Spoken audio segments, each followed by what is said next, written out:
I'm very happy everyone is here, and as Tom said, the introductions used to take about 10 minutes. I'm going to try to bring this down to about 10 minutes, so we're going to make this really quick, so definitely get to Brian. So I'm going to introduce myself through a little bit so I can explain my biases, and you'll be able to judge what I'm saying properly. I work for Renewable Energy now, and we work in low-income and moderate-income homes, multifamily units, and work on energy efficiency so that those that have the most energy burden, that have to pay the greatest percentage of their income, we try to reduce that. And in the process, we're making it a lot more efficient, and we're trying to reduce the carbon load. So this is a job, and it has got a lot of parallels to what we do in Passive House. So let's see. So bias number one, everyone here does, many people here do a lot of new buildings. I had to shift a little bit because I'm always thinking about old buildings and retrofit. So watch for that bias. I taught physics for about a decade, just before working for Elevate. So I think in terms of graphs, in terms of equations, so try to avoid that here to not cause much pain. That's bias number two. And then before teaching physics, I did a lot of solar. This was back at the turn of the century, and so it was about 1.5 megawatts that we installed. That took many years, about 50 projects to do that. Now people can do 1.5 megawatts in weeks at one site. So it was one of the first SNAPSET professional groups. We were the guinea pigs on that test. We had a manufacturing plant in Chicago where we made all sorts of building integrated PV back when building integrated PV just wasn't done. So I got to learn a lot of things you can and can't do, or couldn't at that time, do with solar. And so I have a very strong bias towards PV is always the answer. You can do PV, then you have a good system. We have, somebody already talked about Avery Lowens, but he saw a typo in somebody meant to say megawatt in one of the Colorado Public Utility Commission's reports. Had a typo as a negawatt. He said, that's actually a really good term. We can save a megawatt by not using it, and that's a really efficient power plant. No pollution, and it's not expensive. It took us a long time. This is a lot of stuff that we do at Elevate. We have peak time savings, we have demand response, we have smart appliances. These are things that don't use the electricity. So the utility realizes tomorrow's going to be a really hot day. We're going to send out an email, and people that are signed up for this program are going to try to, in this period, not use as much, and if they reduce that, they get paid a little bit. So you can actually put a value on the negawatt, not using electricity. But we cannot negawatt to zero. As a country and as a house, you can't reduce your load so much that you get to zero. Just like you can save everything, if you're going through a time where you don't have an income, you can save everything, but you can't make it so you don't have to have an income of some sort. You've got to generate something. Whoops. So efficiency is the best bang for buck. That's what Passive House says, and so we try to reduce the energy down so that you are getting the best cost, and then you realize to get that last little bit of efficiency, you're putting on 2 more feet of insulation. You're spending a whole lot to get that little bit of energy. That's where we want to put PV. We want to do efficiency first, and then put the PV on. We want to get as efficient in the building as we can. We want to get as efficient as a society as you can, and then put the PV on. I actually had this first lesson early 2002, I think is when this was. This is just out of the Museum of African American History. These are very large windows, south and east facing, at a 45-degree slope. There's a lot of architects that are cringing right now. The heat gain on it was incredible. If you look at these windows, they actually put drywall up under the windows to try to prevent the heat from getting in. These spaces couldn't be used because it was so hot, it would be damaging their what they're trying to display. So we wanted to put some kind of shade over it. Could have been anything. Could have been bars of chocolate. But we had the opportunity to do PV.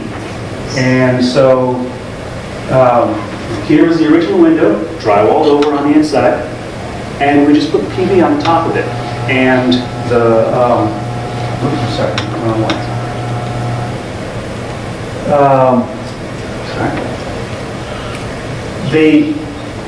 It was my first time where it was like, we got PV on your roof. And they're like, oh, that's fine. We have a room that we can control the temperature on. That's worth something to us. I will see the bill sometime later. I won't even think about it. Our electricity use is down, but we can use that space. We made that space useful again because we just shaded that. I saw that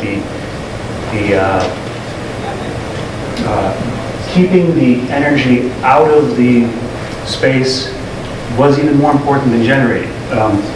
So we had unwanted solar energy.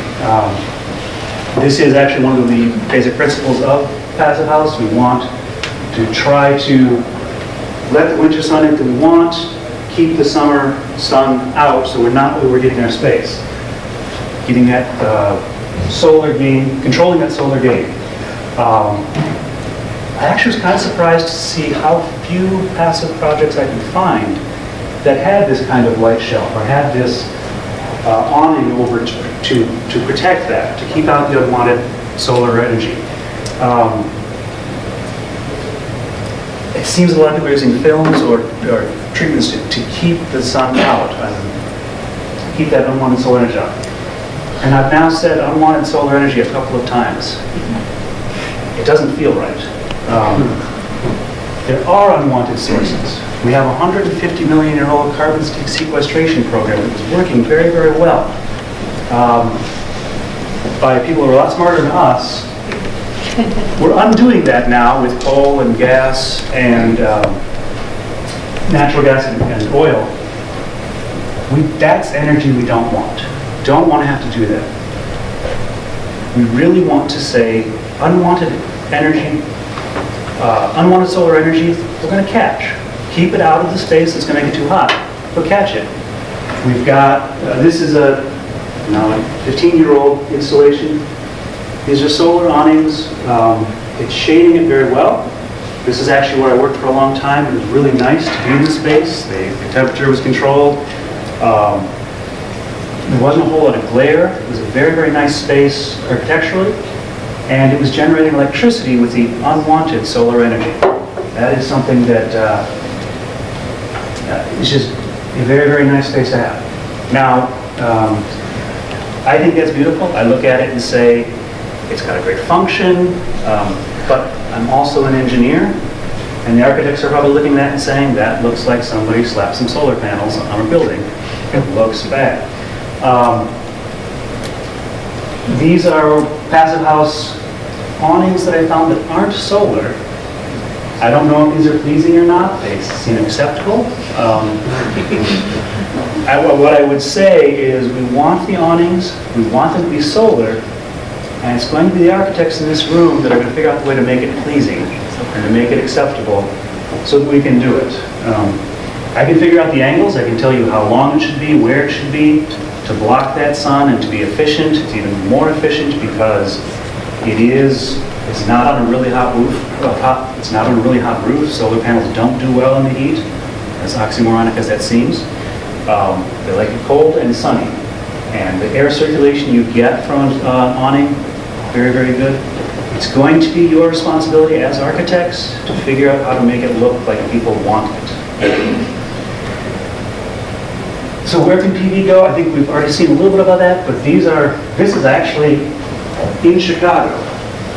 This is a bike shelter, and it's shading some of the unwanted water energy coming in. I think it looks really cool, but we try to make them acceptable for people looking at it. They can go on awnings On the roof is the standard place. There are parking shade structures. It's really nice because you get in your car and it's not boiling and you're not turning up the air conditioning for your 20-minute ride and wasting all that energy. Not so much in the city, but other places you can do ground mount. And then building integrated, we're seeing a lot more of that with creative architects and new things. What if solar can't go on my project?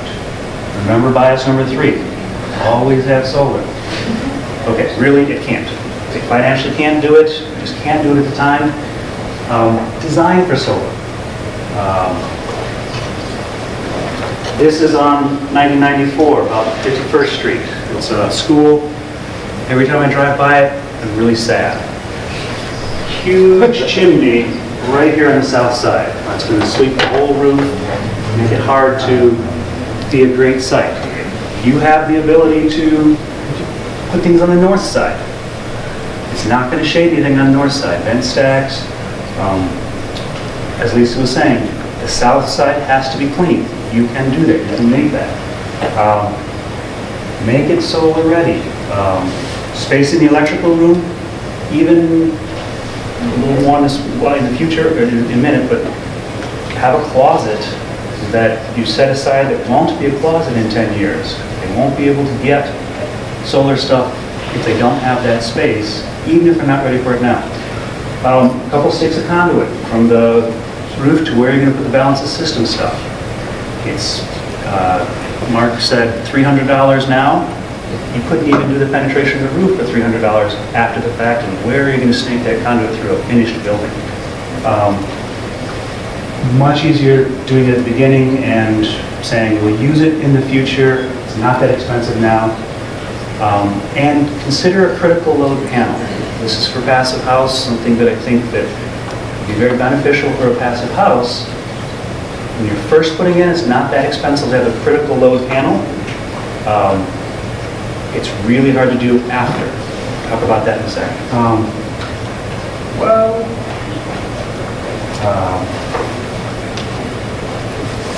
Okay, this is a section that I'm probably going to cut out, but I'll try to touch on it really quickly. The idea of net metering is very, very important. Lisa talked about it a bit. I'm an old physics teacher. I want people to understand what net metering is.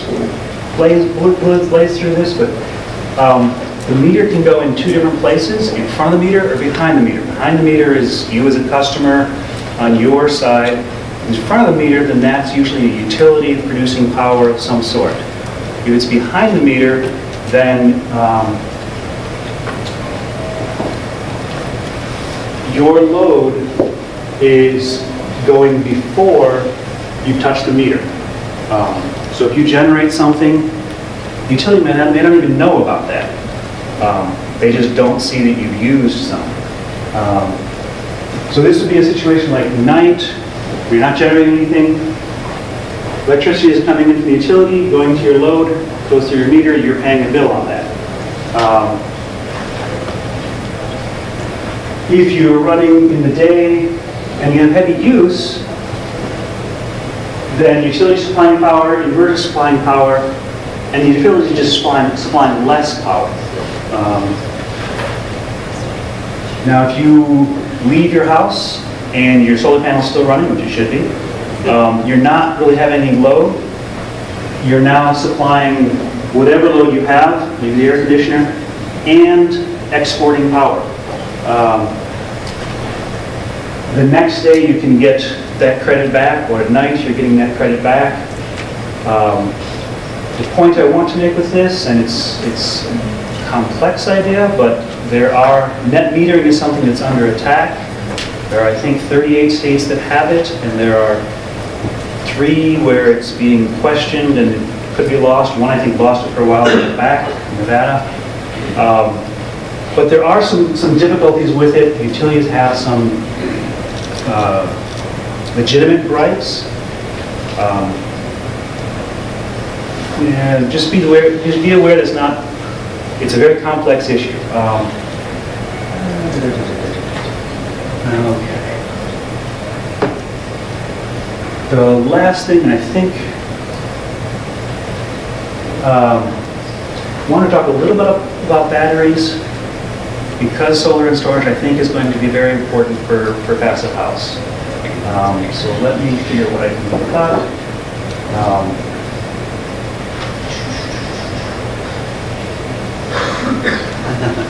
A lot of people heard about the duck curve.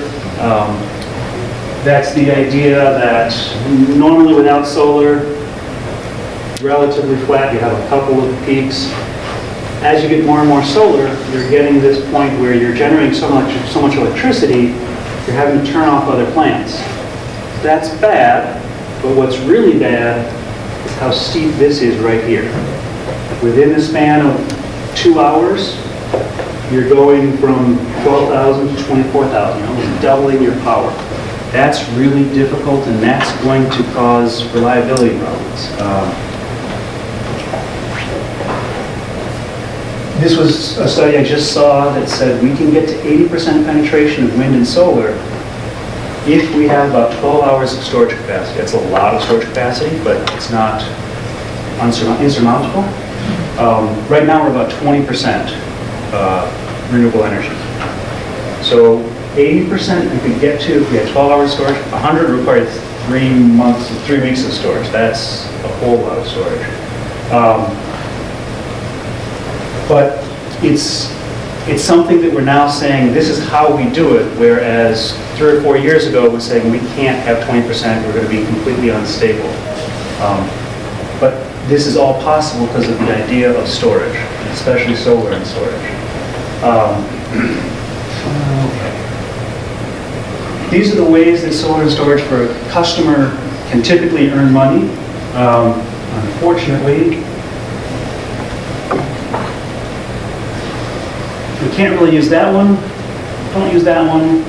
Can't use that one. Resiliency is where I think we're going to be able to do solar and storage in a Passive House project. Just go back really quickly. This is trying to explain the value of having solar and storage together. This is from an RMI, Rocky Mountain Institute report. And what I found really interesting is they're going through all of these things, and backup power, resiliency, they didn't even try to put a value to. And it's not because it's not valuable, it's just really hard to value. And I think that is where Passive House is going to be able to say, we can have solar and storage together because resiliency is so important to us. And that's where we're going to get a lot more storage on the grid, which will be important for being able to get a lot more penetration of solar and wind into the grid. Okay, so those don't work. I do want to very quickly just say we have a class for real estate agents that and soon appraisers to be able to do the value of solar. It's going to be really a benefit to the entire industry as people realize solar panels on your house make them more valuable. You can sell that. When you sell your house, it raises the value of your house. Which right now we have people that are appraising houses and don't know what it is in the roof. They can't value it. So come see me, get a card if you're a real estate agent interested in something like that. It's a good program. Thank you.